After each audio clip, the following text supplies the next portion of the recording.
What's up, guys? Jared here. So, the South Park post-COVID special has come out, and I, like the rest of you, I'm sure, got Paramount Plus or whatever streaming service it was on and watched it and paid for it just like, good consumers. Like the rest of you, I was probably very surprised to see a Jewish Cartman, and I've got some thoughts on this. Now, granted, what I'm about to say comes from somebody who doesn't just like South Park, they love South Park. Imagine me being like the guy from Ratatouille who is just kind of a curmudgeon because he's a curmudgeon about food because he's just so in love with food, and food is something that's so essential to his identity. Well, South Park to me is not only something that consistently gives me joy, is something that consistently gives me therapy, but is something that I think is just socially important. I think it is important to have these creators, these artists with this hall pass in which they can pretty much say anything.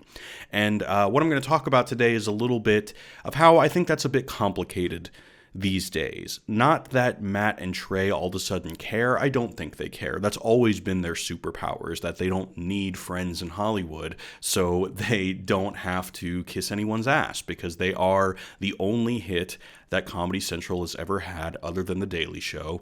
And so they've been able to, boss around the censors and pretty much say whatever they want, except for that one time with the Prophet Muhammad thing, which is still have a kind of sour taste in my mouth with Comedy Central on that one, but maybe one day they will release it uncensored. Anyway, back to the post-COVID special. So I thought overall it was all right. First thing I want to talk about here is that for the past 3 episodes, the pandemic special, the vaccination special, and now the post-COVID special, it's been interesting to watch Matt and Trey try to address the things that are most relevant in our lives, as they always have for the past 15 seasons or so, but now the landscape was a little bit different. The first thing that really tipped me off into how they're kind of playing in a different landscape is that in the vaccination special, the whole joke is everyone's saying, I want a shot. And of course, Trey is getting into his kind of operatic musical background with everyone singing that they just want a shot, like they want a shot at the show business industry and they want a vaccination shot. It's strange to me. It's not strange. I think it's maybe even tragically predictable that they didn't know that half of the country wouldn't want the shot. Whereas usually South Park has always had this reputation of being able to, that they were kind of this oasis in Hollywood, where they were seemingly the only ones that could tap into what kind of the quote-unquote flyover states were thinking and speak to them. But they seem to not have their finger as firmly on the pulse as they used to. Now, granted, this is for a number of reasons. In a way, I actually think that it's impossible to do that these days because a couple of things. One, there's a pluralization of perspectives. So whereas 10 seasons ago, when South Park came out with an A+++ episode, it would have been something like, one of my favorite episodes is The Ring, which is the one where we see Mickey Mouse personified in the first time as a pimp who beats the crap out of the Jonas Brothers and basically whores them out as sex items for little girls. In something like that, that was a very novel, incisive perspective that no one else either had the guts or had the creativity or just had the vision, had the perspective to really speak to. And I think that's one thing that has always made a great South Park episode, an S-tier South Park episode, is Trey's perspective.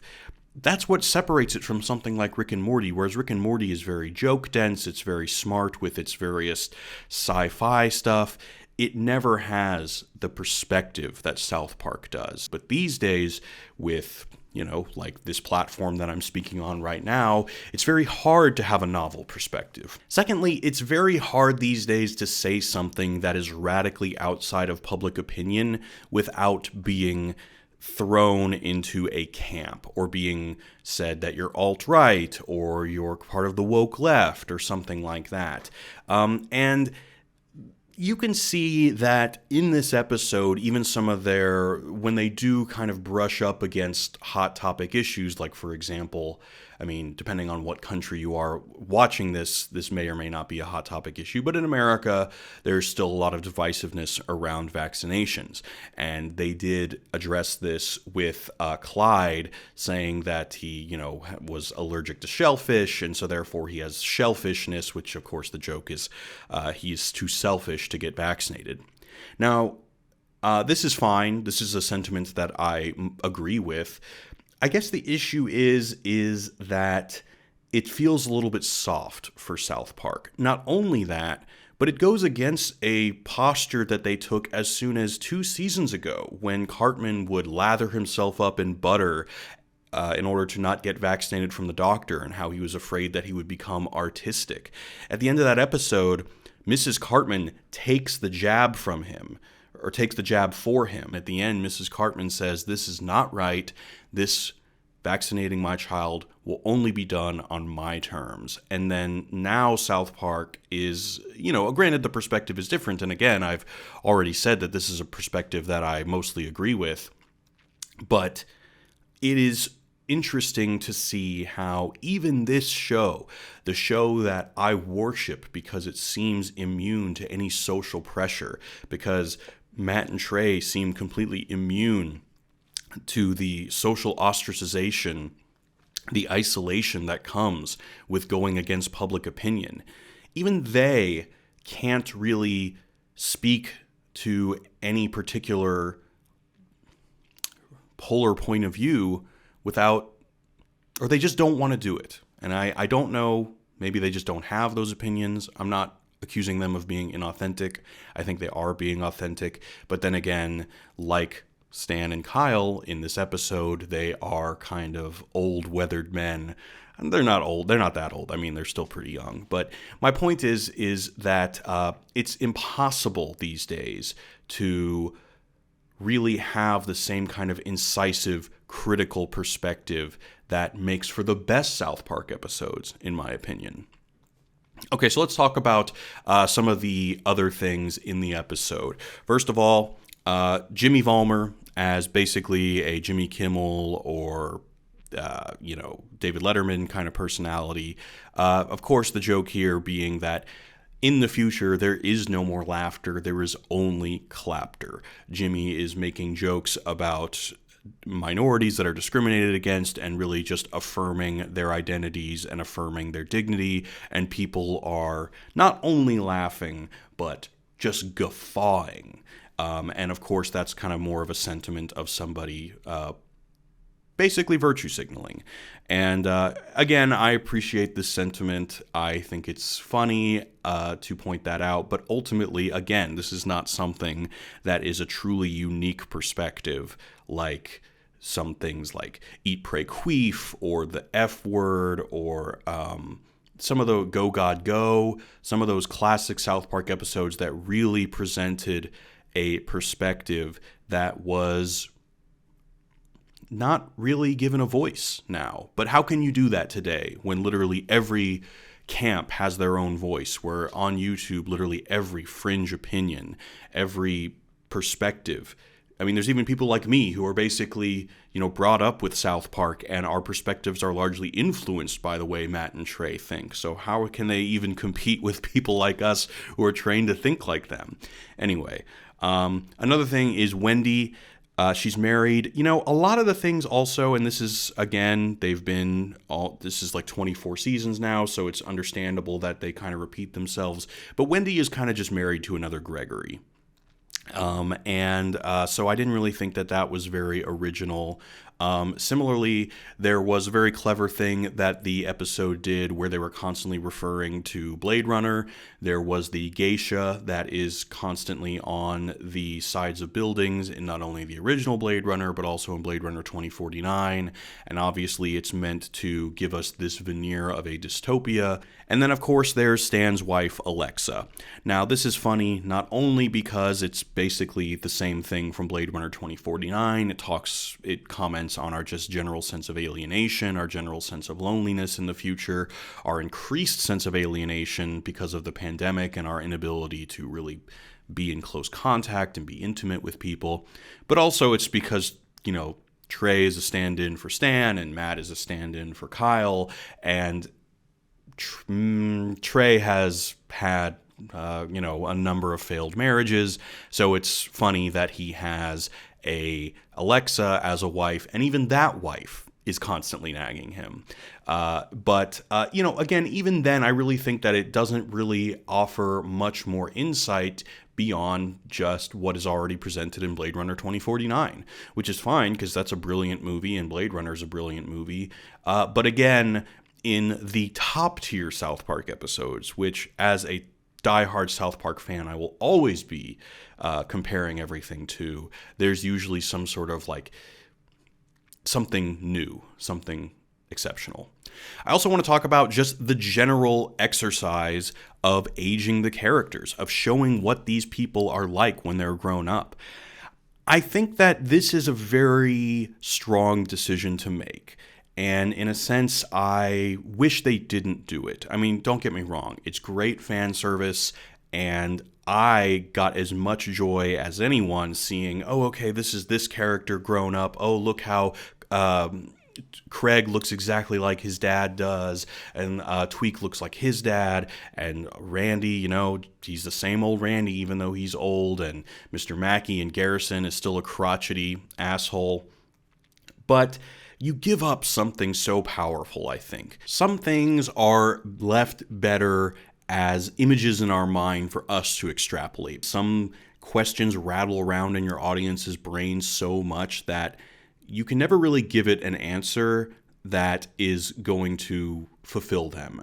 Or rather, you can never really give an answer that's going to be better than the sense of fulfillment that people get from rattling around the ideas in their head, of hypothesizing what Stan will be like when he grows up, what Cartman, especially Cartman, will be like when he grows up. And let's talk about Cartman. Rabbi Cartman. And to this Jew, that was pretty surprising and pretty funny. It was definitely the high point of the episode, was seeing Cartman with his wife and baby Cartman, who of course is genetically inclined to hate Kyle. Overall, though, I gotta say, it just didn't feel like Cartman, because Cartman is not just a character. Young Cartman, and I'm talking about, in a normal episode, he's like a narrative device that allows them to express the opportunistic, dark, and really exploitative side of humanity that is really the worst of our imaginations. People like to pretend that their imagination is too limited to think of horrible, horrible things. That Cartman does. For example, let's take the Honey Boo Boo episode, for example, where Cartman takes advantage of people who are too overweight and have to have their own mobility scooters. And of course, he takes advantage of that so that he can just ride around in a sweet scooter and stuff like that. Whenever people suggest policies that are meant to help the underprivileged, there's always the possibility that somebody like a Cartman will come and take advantage of it. Or like with the episode called The Sissy, where he takes advantage of the transgender bathrooms. People like to pretend that their imagination is too limited to really even think of ways that that people can take advantage of these things, or that we can let our dark side come out and really exploit things that are meant to help people, or things that are overall benevolent. And one of the great things about Cartman, and what makes him a unique character in all of television, is that he's basically Trey waving his hands around saying, hey guys, I'm sick enough to think of this. I'm sick enough to admit that my imagination goes to these places where I could take advantage of things that are meant for, benevolent ends. And so that's why Rabbi Cartman, although it's a good joke, it'll never really work long term. Overall, I enjoyed the episode. I mean, I am like, if any new South Park content comes out, I will have a smile on from ear to ear as I watch it. Of course, I will always be critical of whether or not it's the best of the best, and I'll always wish that Matt and Trey are on their A game. But at the end of the day, I hope that no matter how different the show gets, I hope it just never stops. I hope it keeps going, even after Matt and Trey. If they ever get tired of doing it, I hope that there are people that take up the mantle, like me. I'm actually only half kidding, because I also wanted to take this opportunity to tell you guys that I actually wrote an episode of South Park as a spec, and basically in Hollywood that means that no one is hiring you to write the script, you're just writing it yourself. If you guys want to read it, I'll put a link in the description. Basically, this script was my farewell to Hollywood. It was the last thing that I wrote before I realized that my Hollywood dream was not really a reality anymore, that the landscape of the movie industry was so unrecognizable from when I was just a little kid in a movie theater, seeing The Matrix, dreaming of changing people's lives like The Matrix did to me. That was a very difficult departure for me. It was a very difficult time to, realize that, all right, I'm kind of killing that part of myself. And so this episode of South Park that I wrote, this was the one thing that I wanted to write before I left. And even if nobody ever read it, even if Matt or Trey never read it, I just wanted to get it out there to prove that I could do it, that I could write a good episode of my favorite show, the show that really gives me so much joy and so much meaning. So, link will be in the description if you guys want to read my spec episode of South Park. If you are Matt or Trey and happen to be watching this, obviously, I'd love it if you read it as well. That's it for me, guys. Sorry for the delay in uploads. Next week, I will be having Greg Edwards, aka Sparky Sweets PhD, come on the channel. Him and I are going to be talking about the legacy of black comedy. I'm also going to be doing the tier list for best actresses that I promised you guys. Both Ryan and Austin will be joining me for that one, so really looking forward to that. So anyway, guys, thanks for watching, and I'll see you guys later. Peace.